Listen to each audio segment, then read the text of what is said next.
Assalamualaikum warahmatullahi wabarakatuh. Perkenalkan, nama saya Harminingsi, NPM 1940606017 lokal A1. Di sini saya akan mempresentasikan mengenai rencana pelaksanaan layanan bimbingan kelompok semester genap tahun pelajaran 2020-2021 di SMA Negeri 1 Nunukan Selatan. Komponen layanan yaitu layanan dasar, bidang layanannya bimbingan karir, topik layanan, persiapan masuk perguruan tinggi. Topik yang saya ambil ini merupakan topik yang sangat penting untuk disampaikan. Topik ini dianggap penting karena berkaitan dengan studi lanjut yang akan mereka tempuh setelah mereka lulus SMA. Selanjutnya ada fungsi layanan yaitu untuk pemahaman dan pengembangan. Tujuannya ada tujuan umum dan tujuan khusus. Yang pertama, tujuan umum memberikan informasi mengenai persiapan masuk perguruan tinggi. Dengan adanya layanan ini, informasi ini harapannya agar siswa-siswi memahami apa itu perguruan tinggi dan bagaimana di perguruan tinggi tersebut, serta dapat merencanakan dan dapat mengambil keputusan apakah ingin masuk perguruan tinggi negeri, perguruan tinggi swasta, kedinasan, atau mungkin sekolah ke akademik. Selanjutnya ada tujuan khusus. Yang pertama ada peserta didik mampu menyebutkan dan menjelaskan bagaimana persiapan untuk memasuki perguruan tinggi. 2. Peserta didik mampu menyadari pentingnya wawasan tentang perguruan tinggi. Yang ketiga, peserta didik mampu merencanakan dengan baik persiapan untuk masuk ke perguruan tinggi. Untuk sasaran layanannya sendiri difokuskan kepada kelas 12 SMA, walaupun sebenarnya layanan ini juga dapat diberikan pada kelas 11 dan kelas 10 karena informasi tentang perguruan tinggi ini akan lebih baik jika diberikan lebih awal agar mereka yang juga mempersiapkan lebih matang untuk studi lanjut yang akan ditempuhnya. Selanjutnya materi layanan. Yang pertama pengenalan perguruan tinggi, yang kedua persiapan masuk perguruan tinggi, dan ketiga solusi dari problematika yang dialami.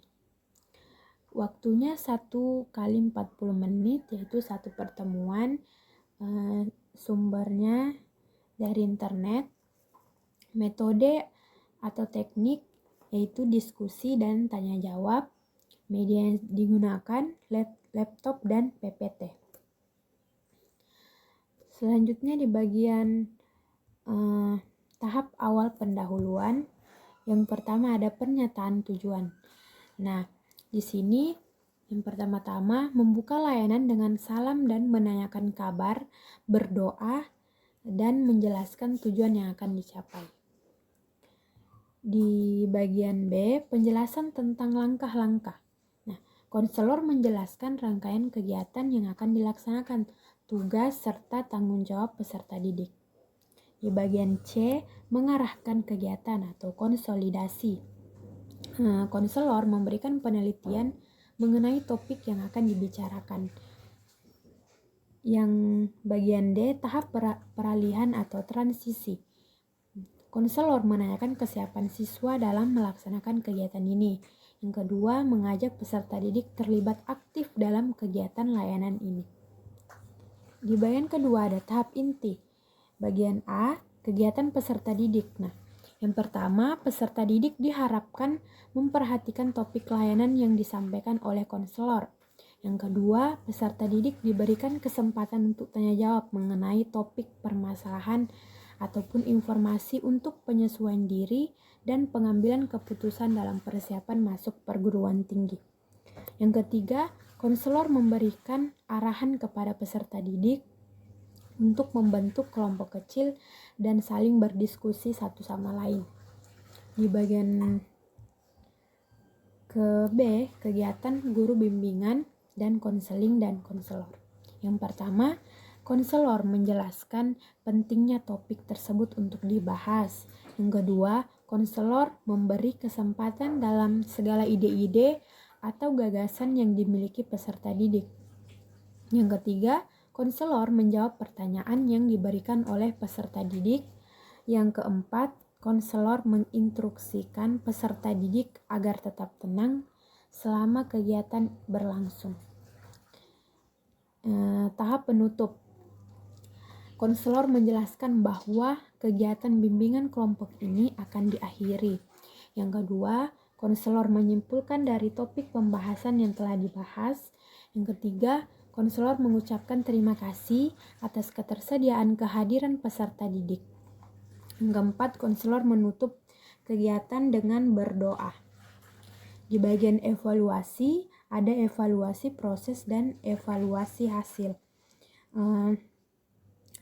Di evaluasi proses, mengadakan refleksi, sikap siswa dalam mengikuti kegiatan, terus bagaimana cara siswa dalam mengajukan pertanyaan maupun menyajikan pendapat.